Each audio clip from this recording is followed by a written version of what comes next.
बप्पा रावल से पृथ्वीराज चौहान तक राजपूताना के स्वर्णिम युग की शुरुआत कैसे हुई। चलिए बात करते हैं आज इस पर। क्या आपने कभी सोचा है आखिर ऐसा क्या हुआ कि जनजातियों और छोटे छोटे राज्यों की यह धरती अचानक वीर योद्धाओं की भूमि बन गई। कौन था वह पहला शासक जिसने मेवाड़ को एक ऐसी पहचान दी जो आने वाले 1000 वर्षों तक कभी मिट ही नहीं सकी। और क्या सचमुच एक ऐसा समय था जब राजपूताना की तलवारें पूरे उत्तर भारत की सबसे बड़ी ढाल बन गई थी। लेकिन सबसे बड़ा सवाल, अगर बप्पा रावल, नागभट्ट और पृथ्वीराज चौहान जैसे योद्धा नहीं होते तो क्या भारत का इतिहास बिल्कुल अलग होता। आइए चलते हैं उस दौर में जहां से राजपूताना की असली कहानी शुरू होती है। 8वीं शताब्दी का भारत लगातार बदल रहा था। पश्चिम की ओर से नए आक्रमण हो रहे थे। सिंध पर अरब सेनाओं का अधिकार स्थापित हो चुका था और अब उनकी नजर भारत के भीतर तक पहुंचने की थी। छोटे छोटे राज्य अपने अस्तित्व की रक्षा के लिए संघर्ष कर रहे थे। ऐसा लग रहा था मानो पूरे उत्तर भारत का भविष्य बदलने वाला है।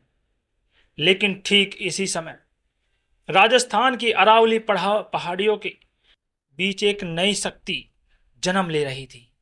उस शक्ति का नाम था मेवाड़। और मेवाड़ के इतिहास में पहली बार एक ऐसा नाम सामने आता है जिसे आज भी सम्मान के साथ याद किया जाता है। नाम है बप्पा रावल। बप्पा रावल का वास्तविक नाम कालभोज माना जाता है। वे गुहिल वंश से जुड़े थे, वही वंश जो आगे चलकर सिसोदिया राजवंश के रूप में प्रसिद्ध हुआ। लेकिन उनके जीवन के बारे में जितनी जानकारी इतिहास देता है उससे कहीं अधिक लोक कथाएं सुनाई जाती है। कहा जाता है कि उनका बचपन सामान्य परिस्थितियों में नहीं बीता।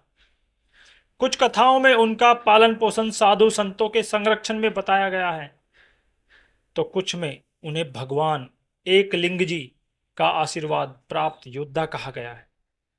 इतिहास इन कथाओं की पूरी पुष्टि नहीं करता, लेकिन इतनी अवश्य बताता है कि बप्पा रावल ने मेवाड़ की राजनीति शक्ति को एक नई दिशा दी। यही एक सवाल उठता है, क्या बप्पा रावल केवल एक राजा थे या वे उस विचार की शुरुआत थे जिसे बाद में पूरा राजपूताना अपनाने वाला था। 8वीं शताब्दी में पश्चिम से अरब सेनाएं लगातार आगे बढ़ रही थी। इतिहासकार बताते हैं कि इस समय गुज्जर प्रतिहार शासक नागभट्ट प्रथम और कई स्थानीय शक्तियों ने मिलकर उनके विस्तार को रोकने में महत्वपूर्ण भूमिका निभाई।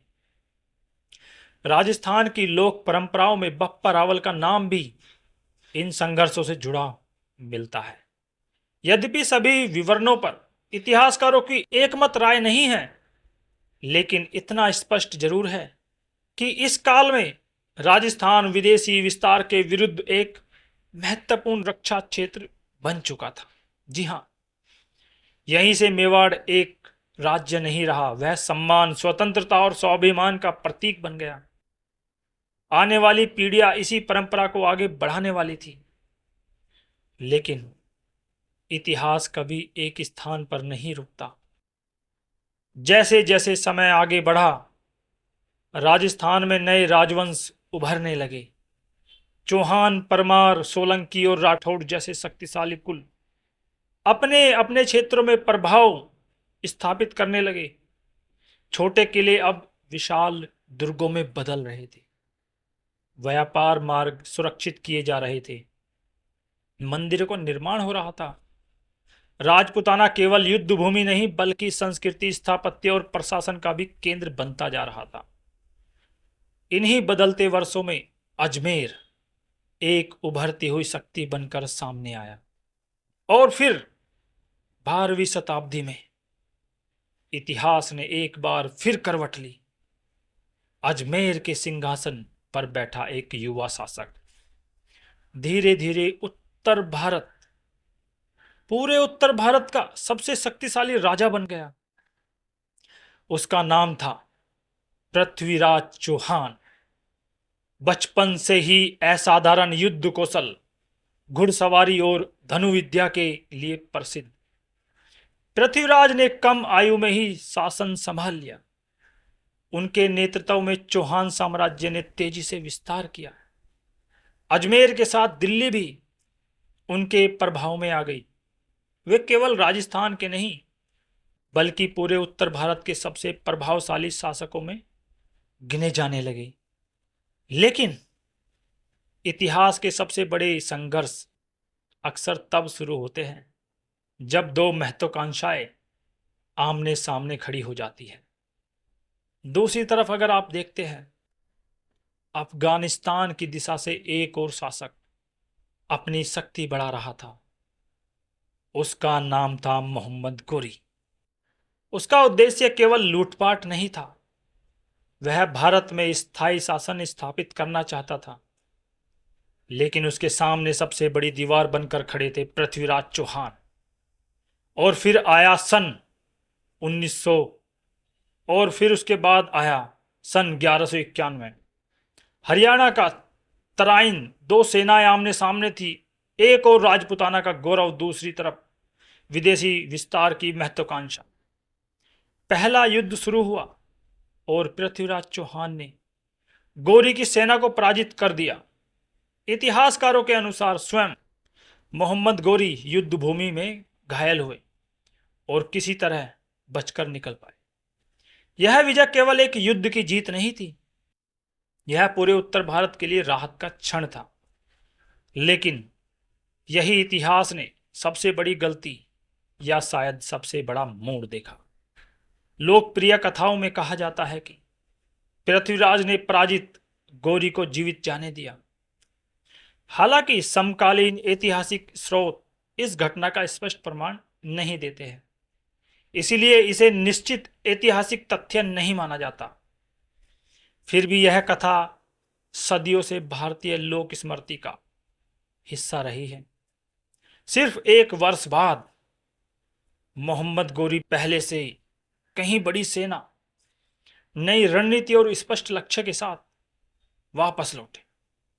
एक बार फिर तराइन का मैदान तैयार था, लेकिन इस बार परिणाम अलग था।